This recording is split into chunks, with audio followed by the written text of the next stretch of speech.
తమ ఏడాదిన్నర పాటు కాంగ్రెస్ పార్టీ గెలిచి ఏడాదిన్నర అయింది. ఈ ఏడాదిన్నర పాలనలో సీఎం రేవంత్ రెడ్డి పరిపాలన ఏ విధంగా ఉంది తల్లి? బాగానే ఉంది. ఆయనే ఒప్పుకున్న కాడికి చేసుకుంటూ వస్తాడు.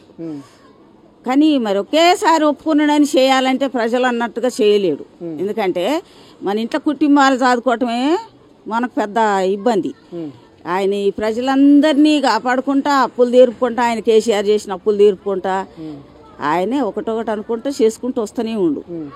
బాగుంది. ఆయన సన్నబియ్యం ఇచ్చిండు. సరే నడిచేటోళ్ళకు పోయేటోళ్ళకి అందరికీ బస్సు ఫ్రీ నడిపిస్తాడు.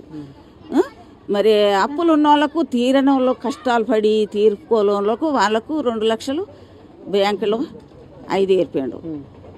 ఇంక అనుకున్నవి కూడా చేస్తానని చెప్తూనే ఉండు. పిల్లలకు కూడా చదువులకు నేను కట్టని వాళ్ళకు వాళ్ళకు ఫీజులు గిట్ట కట్టలేరు, అది కూడా నేను చేస్తానంటాడు.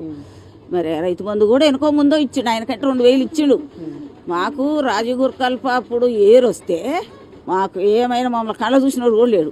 రేవంత్ రెడ్డి వచ్చిందంటే మాకు పెద్ద కోటీశ్వరుడు ఆయన వచ్చిండంటే మా కాడికే సంతోషం అయింది. మమ్మల్ని కాపాడుకుంటాడు, ప్రజలందరినీ కాపాడుతాడు. చిన్నవన పెద్దవన ఆయన అనుకున్న హామీలన్నీ చేస్తాడు. రేవంత్ రెడ్డి పరిపాలన చాలా మంచిగా ఉంది. చేస్తాడు. అనుకున్నాయని చేయాలంటే ఒకసారి నవ్వులు బుక్క పెట్టేది కావుగా చేస్తాడు. ఆయన వల్ల అయితే మళ్ళా కాంగ్రెస్ రావాలి. వస్తేనే అందరికి ఉద్యోగాలు వస్తాయి. ఈయన 10 సంవత్సరాలు చేసి ఒకరికి ఉద్యోగం ఇవ్వాలి, ఒకరికి ఇల్లు ఇవ్వాలి. అన్ని అప్పులు చేసిండు. ఒకరిని ఆదుకున్నోడు కాడు. ₹1 ఇవ్వాలి 2 సార్లు ఎరుగుతే.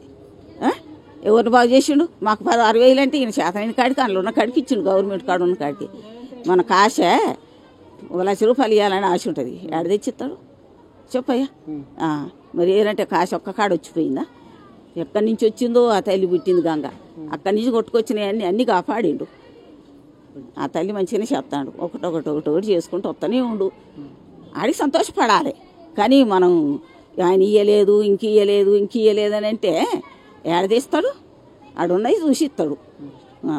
మంచోడు రేవంత్ రెడ్డి వచ్చిండంటే మా అన్నగారు మంచోడు. రేవంత్ రెడ్డి అన్న ఇవాళ సన్నబియ్యం ఇచ్చిండంటే ఒక్కడు కొనుక్కోకుండా బస్తాలు గుట్టేసుకోరు. తింటారు. అయ్యి ₹60 కేజీ అంటే ఆడ తెచ్చుకొని తింటారు.